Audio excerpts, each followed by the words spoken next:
Hai teman-teman, ketemu lagi dengan aku Dame di channel aku Dames Oracle. Hari ini judulnya mau cerita, mau sharing pemahaman aku tentang healing. Karena aku juga baru-baru ini paham bahwa healing yang selama ini aku pahami, uh, yang dipahami oleh logika, it's totally different dengan healing yang sesungguhnya, healing yang terjadi ya gitu. Dan aku ngerasa mungkin banyak juga teman-teman yang punya pikiran yang sama dengan aku yang dulu, bahwa sebuah pemulihan metode healing itu harus begini, harus begitu. Nah, jadi kita kenal banyak banget hal yang berkaitan dengan healing, apalagi di zaman sekarang ya, di saat dimana banyak sekali orang mulai tersadarkan bahwa hidup itu nggak cuman hitam dan putih, bahwa banyak faktor yang membentuk diri kita sampai dengan saat ini kita nih bagaimana, itu ternyata adalah bentukan dari pola-pola atau pola asuh di masa lalu gitu ya, atau akumulasi kejadian-kejadian dalam hidup. Nah, dulu aku berpikir bahwa healing itu bisa dilakukan dengan mengikuti banyak terapi ya, secara konsisten tentunya gitu. Itu nggak salah. Sebenarnya itu faktor yang membantu juga sehingga healing ini bisa terjadi gitu ya. Jadi aku kasih contoh. Um, aku banyak di masa lampau itu punya toxic relationship dengan mantan, kemudian juga rupanya hubungan pertemananku juga ternyata juga banyak yang toxic juga gitu. Cuman kalau zaman dulu kan kita nggak kenal yang namanya toxic ya, kita pikir hal itu wajar. Dan dengan berkembangnya teknologi dan pengetahuan, akhirnya sampailah aku dengan pengetahuan di mana dikasih tahu bahwa hubungan yang sehat di antara manusia itu bentuknya harusnya seperti ini, seperti itu. Nah, itu pun baru aku punya kesadaran bahwa sesuatu ada yang salah dalam diriku itu ketika aku mulai merasakan uh, banyak sekali pertanyaan yang muncul gitu ya. Jadi ya aku ngerasa momen awakening itu dipicunya adalah ketika kalau aku banyak sekali mempertanyakan hal dalam hidup aku. Sampai to the point mungkin kalau orang biasa ngelihatnya tuh aku kayak rada-rada, apaan sih nih anak gitu kan, kayak nggak bisa diem banget gitu, restless banget, apa aja dia tanyain gitu kan. Dari hal yang kecil sampai hal yang fundamental kayak agama itu aku pertanyakan semuanya. Jadi ada rasa ketidakpuasan. Anehnya ya, aku tuh ngerasa jawaban-jawaban itu nggak ada yang tepat gitu.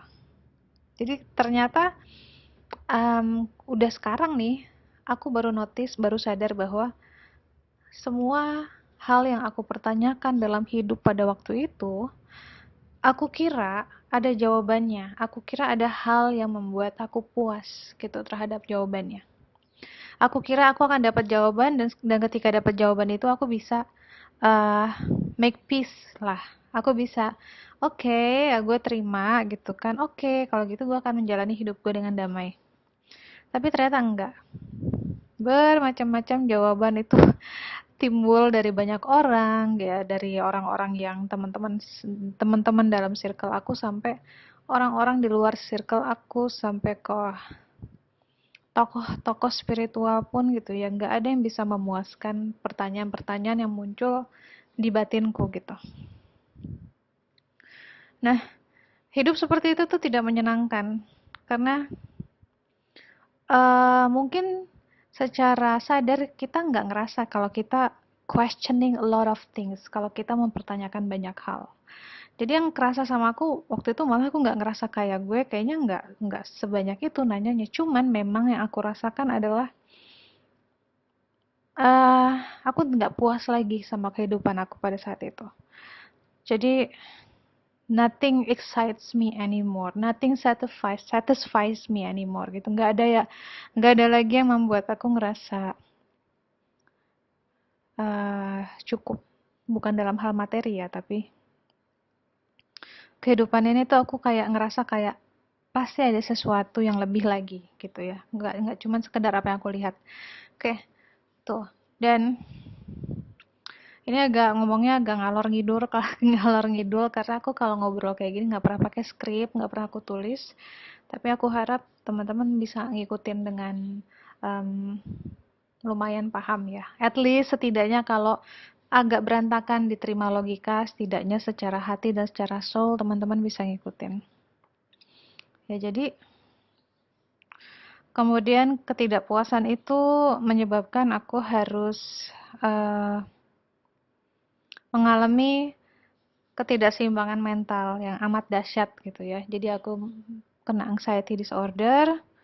Waktu itu pun juga belum tahu namanya itu, tapi mulai banyak karakter aku yang berubah. Dan itu juga nggak aku sadari. Yang sadar itu adalah orang-orang sekitarku. Jadi di sini sekalian aku mau kasih tahu hati-hati dengan perubahan karakter yang orang lain kasih tahu ke kamu. Orang ketika sedang depresi, sedang stres berat, selama dia masih sadar bahwa itu ada di dirinya, ya maksudnya gini, kalau misalnya aku ngerasa kayak, aduh kayaknya kok gue sedih mulu ya gitu, atau kok gue kayaknya mulai menarik diri ya, kalau kamu masih sadar itu masih aman, itu masih bisa diperbaiki, masih bisa disembuhin dalam waktu singkat. Yang bahaya adalah yang aku alamin waktu itu, aku tidak menyadari itu. Jadi menurut aku nggak apa-apa. Aku nggak ngerasa stres, aku nggak ngerasa menarik diri gitu. But the people around me itu memperhatikan. Bahkan waktu itu bosku sendiri sampai ngomong ke temanku yang orang SDM ya, orang human resource, dia sampai tanya, Dame ini kenapa ya gitu, kok ada yang berubah dari dia. Dan aku sendiri pun bahkan nggak nyadar kalau uh, I lost weight banyak banget. Aku kehilangan berat badan banyak banget dan itu faktornya banyak teman-teman. Nggak cuman aku ngerasa tidak puas dengan hidup, tapi uh, pada saat itu aku break up ya sama mantan aku yang udah lama pacaran gitu kan. Kemudian aku ketemu sama uh, cowok ini yang dari zaman kuliah dulu juga kita tuh ikatannya kuat banget. Walaupun kita nggak pernah pacaran gitu, tapi we care gitu ya. Kita saling sayang tuh kita sama-sama tahu, tapi kita nggak pacaran. Nah, lalu dia menikah gitu, dan dia ngasih tahu akunya mendadak. Nah, di situ aku makin drop gitu ya. Jadi ada banyak ketidaksiapan untuk perubahan hidup yang besar-besar, banyak ketidaksiapan kehilangan sesuatu yang besar dan berarti dalam hidupku. Dan at the same time, pada saat itu juga, jadi bulan-bulannya itu berdekatan ya, papa aku meninggal. Jadi, dan aku ngerasa nggak apa-apa. Aku ngerasa, oke, I'm strong gitu ya, aku masih bisa kerja, apa-apa. Cuman teman-teman kantor aku udah sangat khawatir sama aku, karena mereka ngerasa selain eh, berat badan aku turun drastis, dalam waktu 2 bulan, aku turun banyak banget. Dan itu aja aku nggak notice, aku cuman nganggap oke biasalah baju gue cuman makin longgar aja. Sama perubahan karakter ya, aku jadi kayak menurut teman-teman kayak tegang gitu kan, tegang terus terus nggak pernah mau diajak makan siang segala macam gitu kan. Jadi benar-benar menutup diri. Nah, itu yang bikin gawat adalah aku nggak ngerasain itu. Jadi kalau sekarang teman-teman yang dengar pernah dikasih tahu oleh orang sekitarnya bahwa karakter kamu berubah, bahwa kamu sebaiknya misalnya bertemu psikolog atau apa, itu tolong dipertimbangkan. gitu ya. Jadi, dan itu nggak terjadi sama aku aja. Ada teman-teman aku juga yang aku perhatikan, eh, tingkat depresi mereka sudah berat, justru ketika mereka merasa mereka baik-baik saja.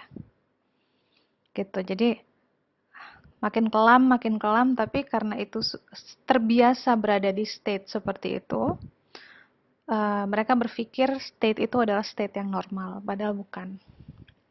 Oke, lanjut ya. Ini agak panjang. Aku harusnya bilang dari awal ya, ini akan panjang. Cuman kalau keberatan untuk menyimak nggak apa-apa. Aku benar-benar cuman mau sharing aja di sini. Tidak berharap banyak, nggak ngarepin didengerin juga justru malah benar-benar iseng aja sih. Oke, lanjut.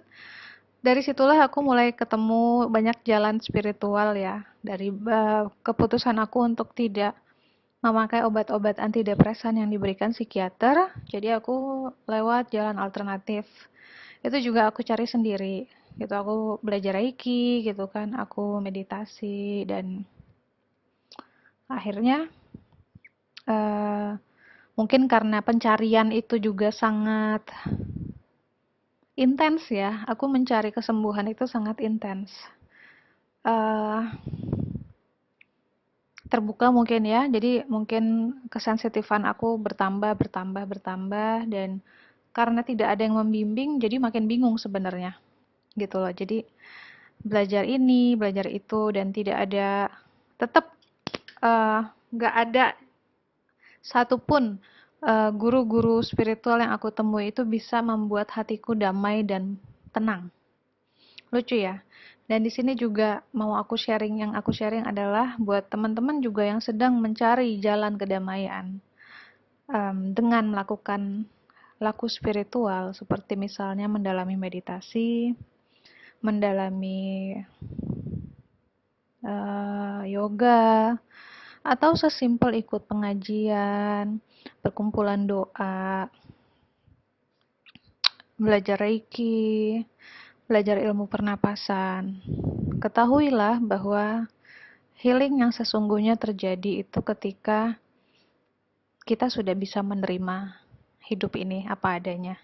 Sesederhana itu. Dan jadi yang terjadi adalah ketika kemarin itu aku cari kedamaian itu, mencari rasa kepuasan itu tidak dapat dari orang-orang, bahkan orang-orang yang aku anggap bijaksana.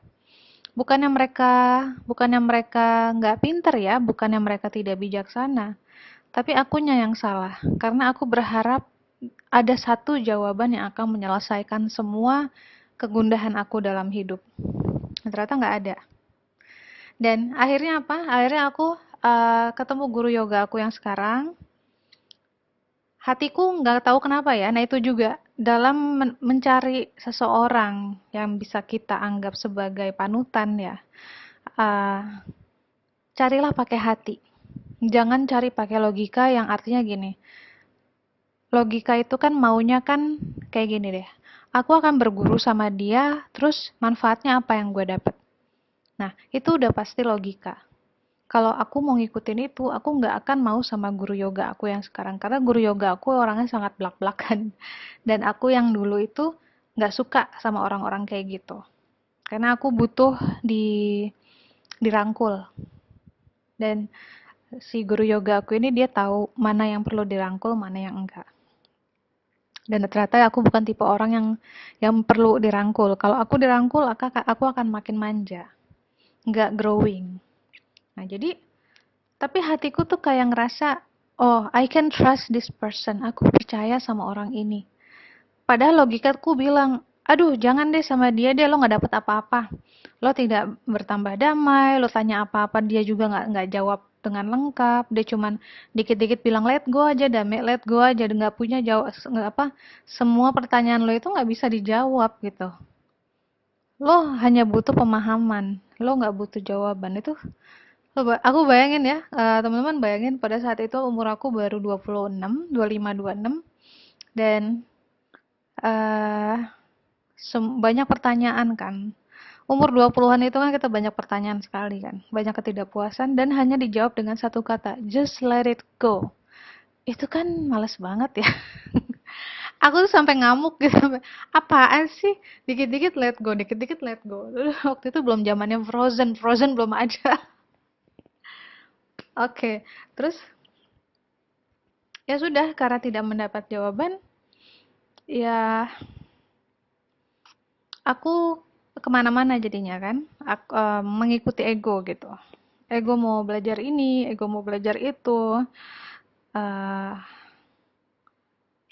lihat orang bisa ini, dia pengen ikut gitu ya. Lihat orang bisa itu, dia pengen ikut seperti itu juga. Terus mulai muncul kan tahun 2012 itu muncul tuh yang banyak tentang awakening ya, tapi masih di luar negeri.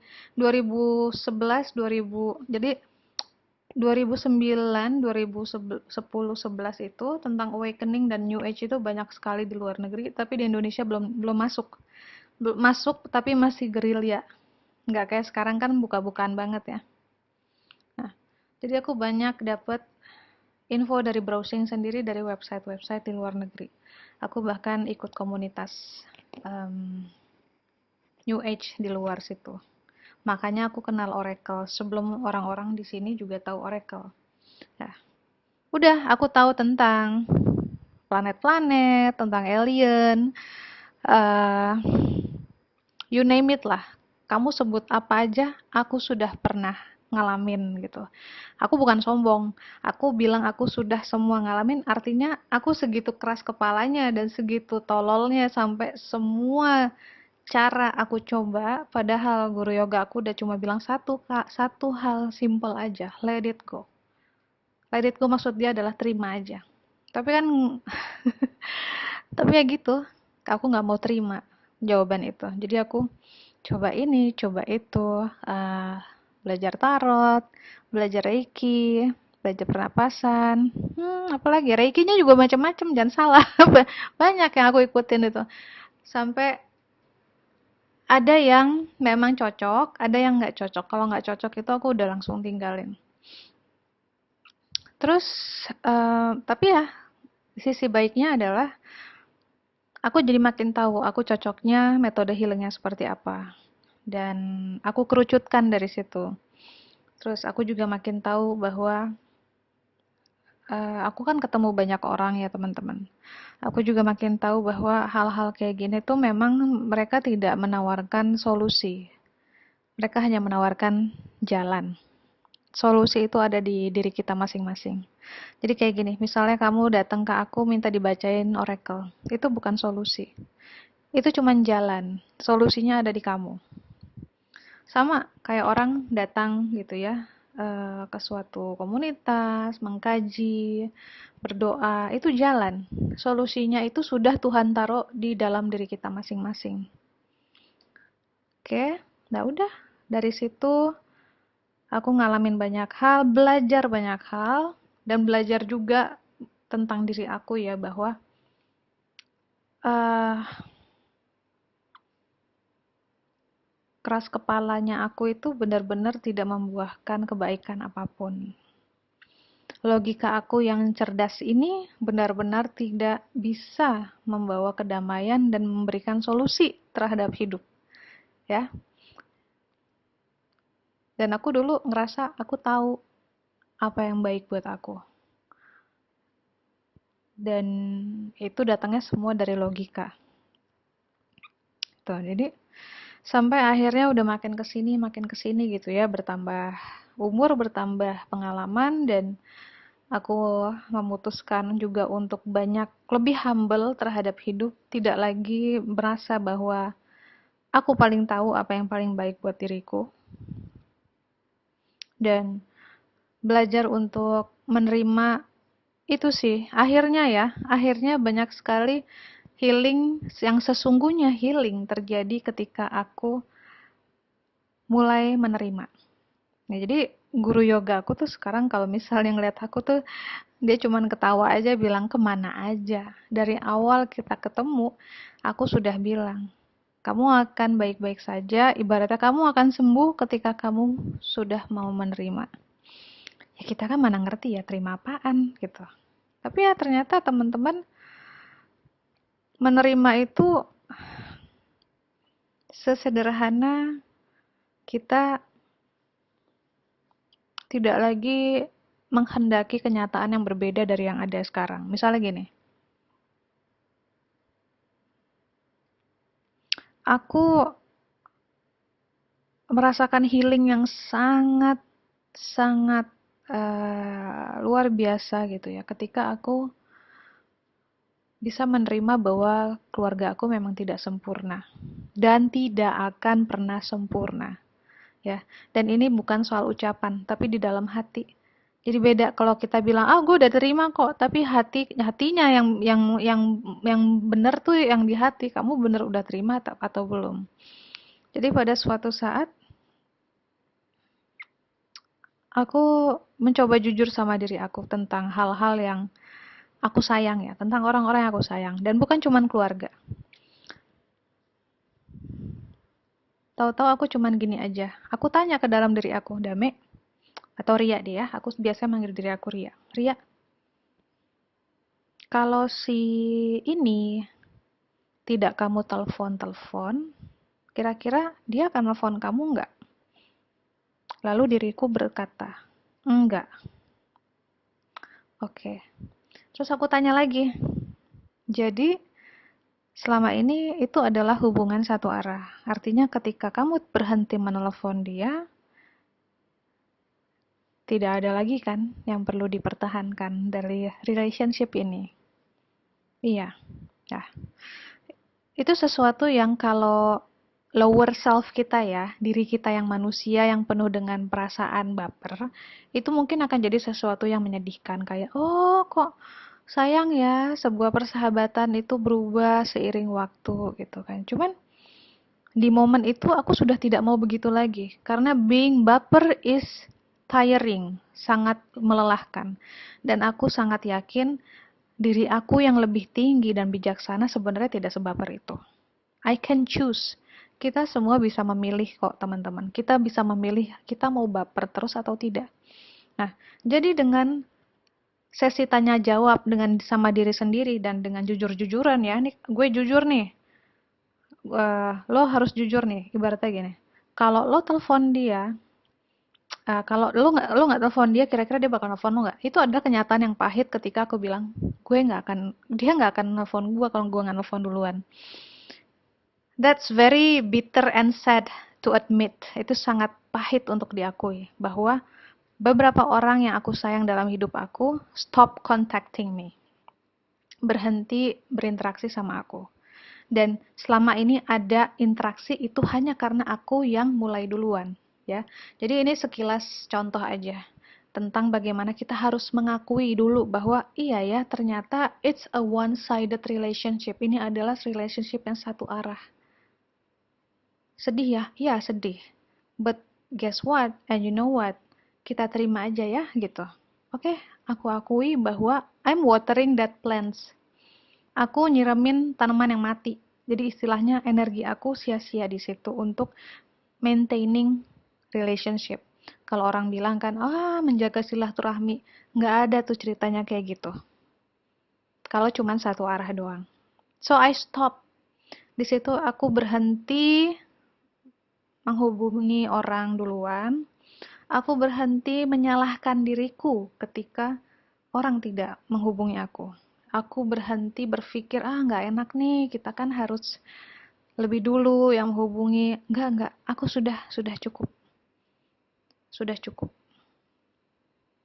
I've done my part, aku sudah lakukan yang aku bisa semampu aku, dan ternyata kalau aku mau jujur melihat dengan mata kepala, bahkan energi dan atensi yang aku berikan pun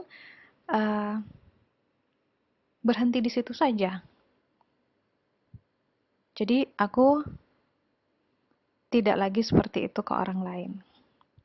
And that's healing for me. Itulah salah satu contoh healing adalah kita memahami bahwa apa yang kita lakukan selama ini, it doesn't give us any good.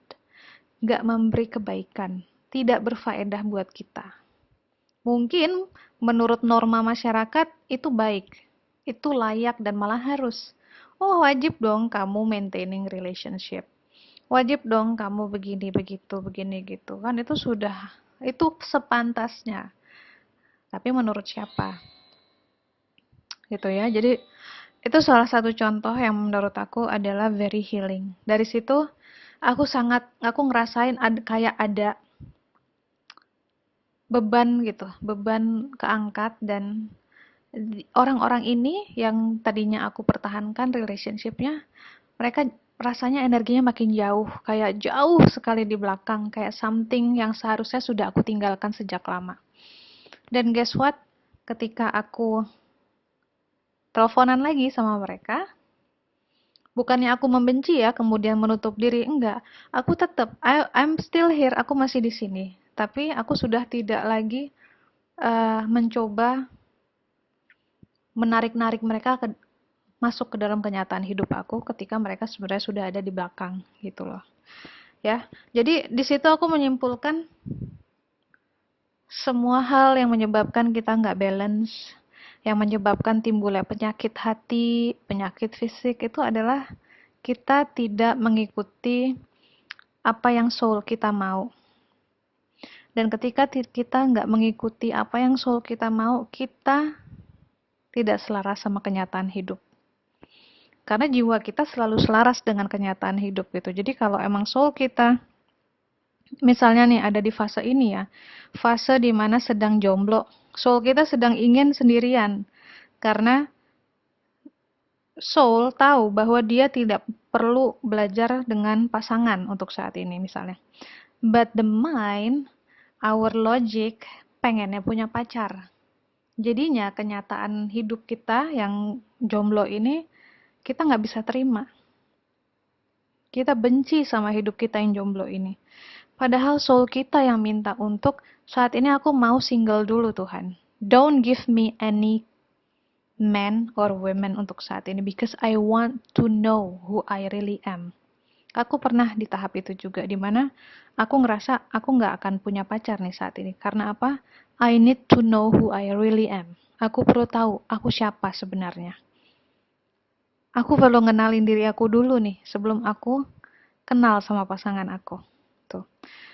Nah, jiwa kita selalu selaras dengan kenyataan hidup. Tapi logika belum tentu. Itulah yang menimbulkan banyak kesengsaraan, penderitaan. Kalau orang Buddhis bilang suffering ya.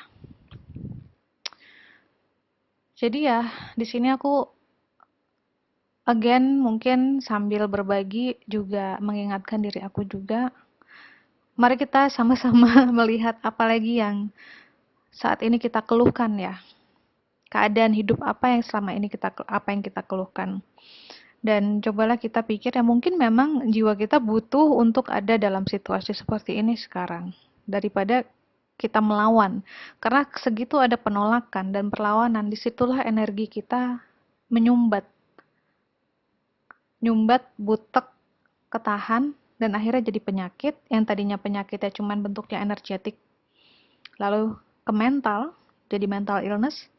Lalu bermanifestasi menjadi penyakit fisik. Tuh, ya, jadi penyakit itu nggak ada yang tiba-tiba nongol. Not even COVID. Bahkan COVID pun tidak tiba-tiba nongol. Semuanya itu uh, ada karena tidak ada perubahan dari kita. Jadi ya, buat teman-teman sekarang yang sedang menjalani proses healing dan misalnya belum merasakan perubahan dalam hidupnya, sabar. Karena healing itu tidak terletak di apa yang kita lakukan aja. Tapi 80-90%-nya healing itu ada dalam understanding.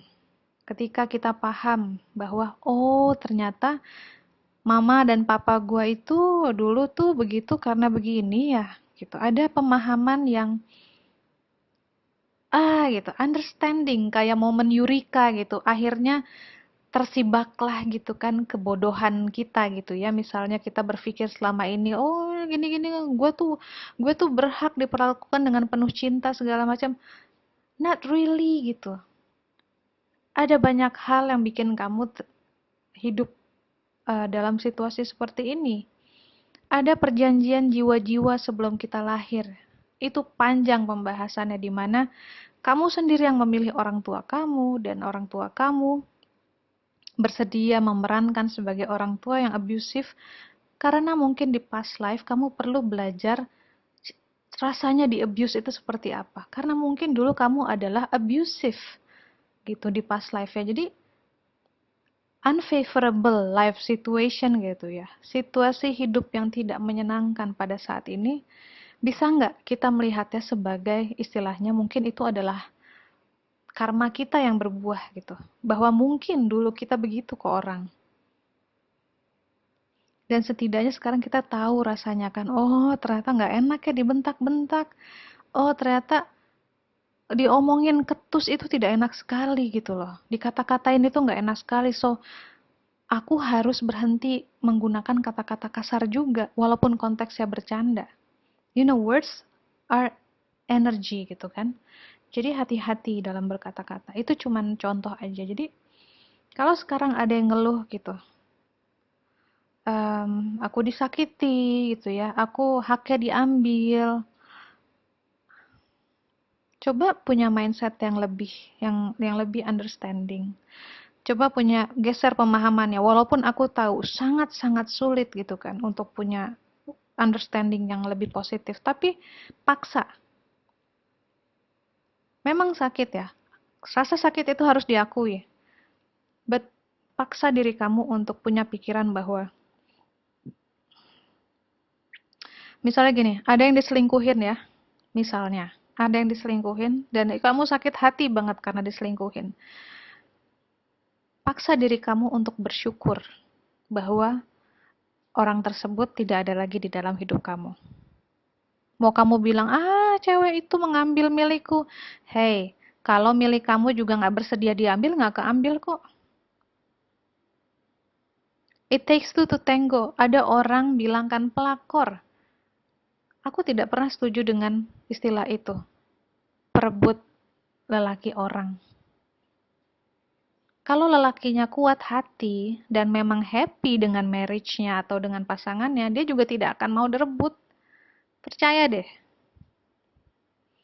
Jadi juga sebagai perempuan, sesama perempuan, kalau kamu lihat ada cewek gitu ya pacaran sama suami orang, ya sudah, itu memang pilihan hidupnya dia, ada karmanya sendiri. Nggak usah menuduh ini itu. Um, we cannot judge, kita nggak bisa menghakimi. Hanya Tuhan yang tahu ada apa di balik itu semua ya.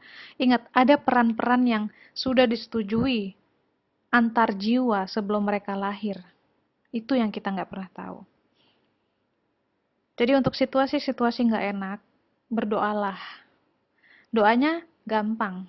Jangan dulu minta situasinya diubah, tapi coba berdoa supaya kasih understanding. Tuhan, bantu aku mengerti apa sih yang harus gue pelajari dari cobaan ini. Tuhan mau ngajarin aku apa? Apakah aku terlalu keras kepala?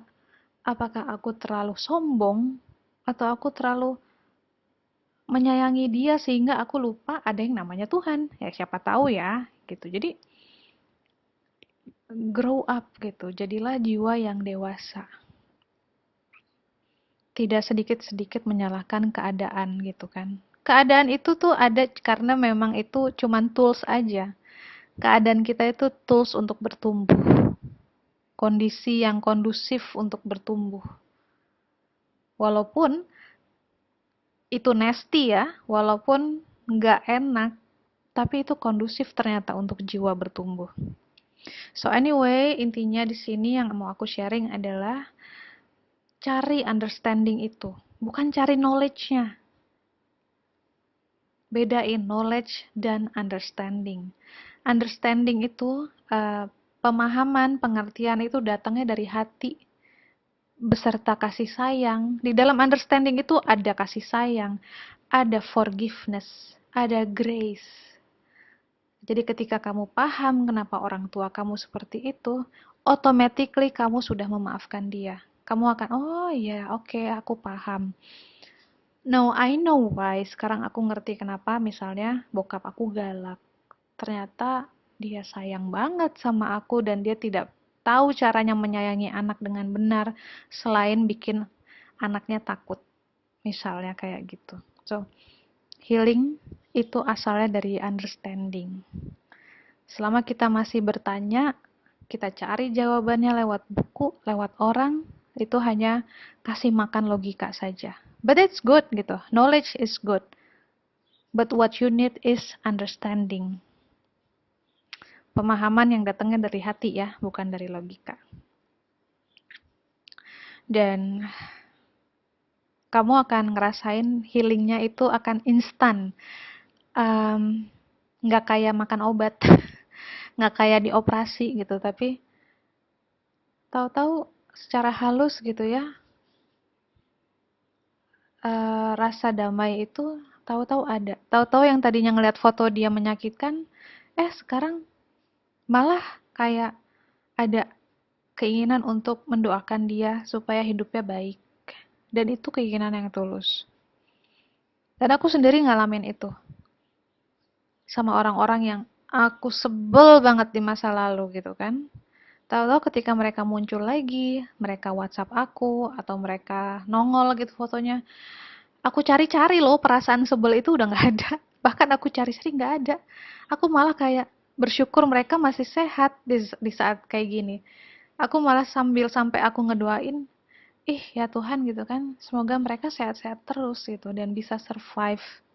Nah, di situ aku udah nggak ada nih rasa keselnya. Now that's healing gitu. Kadang-kadang kita nggak sadar gitu, malah mostly healing itu terjadi kita nggak sadari. Gitu ya, so sabar. Yang paling penting terima aja dulu. Terima kenyataan-kenyataan hidup yang selama ini sulit kamu terima. Sorry, telepon. Gitu. Oke, thank you for listening. Mohon maaf kalau misalnya ada kata-kata aku yang mungkin tidak sesuai dengan value teman-teman. Aku tidak bermaksud menyinggung atau menghakimi cara-cara orang lain mendapatkan healing. Semuanya cara itu banyak. Tapi nanti ujungnya healing itu memang hanya akan terjadi ketika ada pemahaman dan forgiveness di situ. So ya, semoga kita semuanya sehat terus. Sampai ketemu lagi di video sharing, mungkin nanti akan ada lagi. Dadah.